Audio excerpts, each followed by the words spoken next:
Hello, fifth graders. This is Mr. James back again with your vocabulary and writing lesson number 10.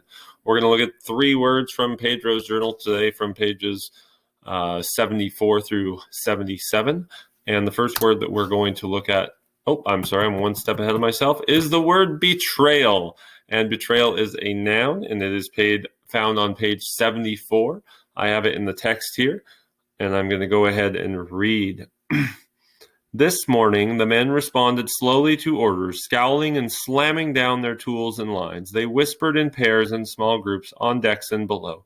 The air was thick with mutiny and betrayal until finally everything came to a dead stop. So at this point, we know that the men are upset with Columbus. And so they've got whispers in pairs. The air feels thick with mutiny and betrayal. Now that's figurative language. You can't really have betrayal in the air. But betrayal in this case means, just as many of you probably know, either dishonesty or when someone turns against someone else. So if you betray someone, like to betray someone's friendship, it means you break their trust. You turn against them. You don't do what they'd like you to do. And you start maybe doing things against them. So in my particular sentence here, I wrote, the thoughts of betrayal began when the crew noticed the captain changed plans. So at that point, the crew decided, we're not going to follow this guy anymore. We're going to betray him and choose to do something different.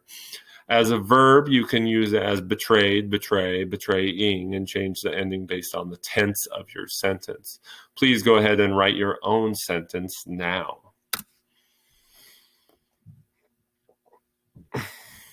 All right, welcome back. My next sentence, or my next vocabulary word, is the word ascent. And ascent is a verb.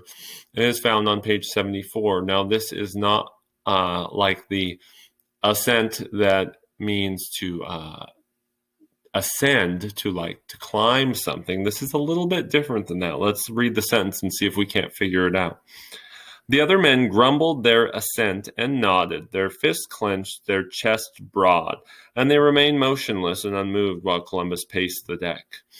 So it says that they grumbled their assent. Remember, once again, they're not very happy with Columbus at this point, so they're grumbling. They're not happy about it, but they grumbled their assent and nodded.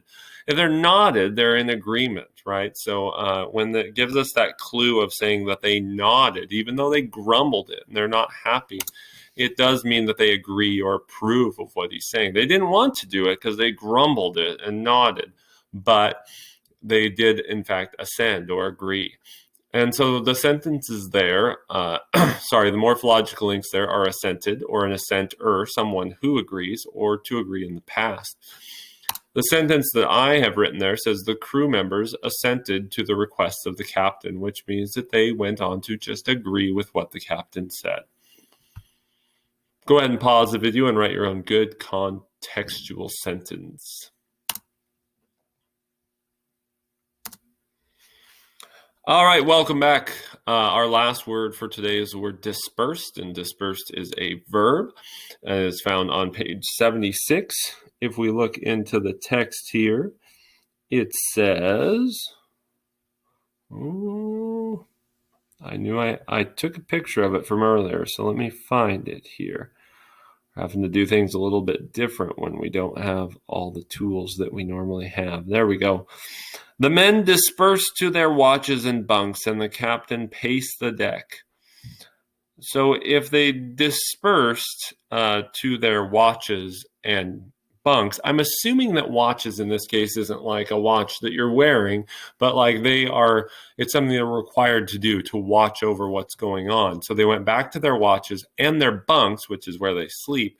They dispersed to do that. So we're going to think that some of them went to their watches, some of them went to their bunks. So dispersed is going to be the idea that they scattered or they separated. And the noun form of that would be the word dispersion.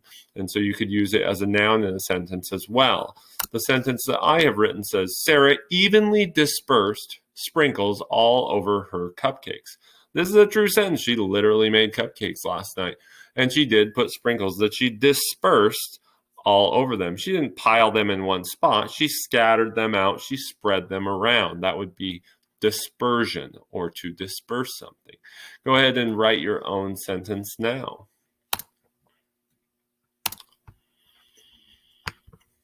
For your write in response to reading question, it says, read page 77 of the entry for October 11th. Write a paragraph analyzing the effects of descriptive detail and dialogue of this passage. So that doesn't really feel like it's asking you a question, but what it's asking you to do is to look at page 77 and look at two things. Look for descriptive details, the way the author describes things, using those great descriptive words, maybe the 5 cents type words. And also look at the dialogue, the way people talk in the text. And what we want you to do is think about what effect those two things have on the story.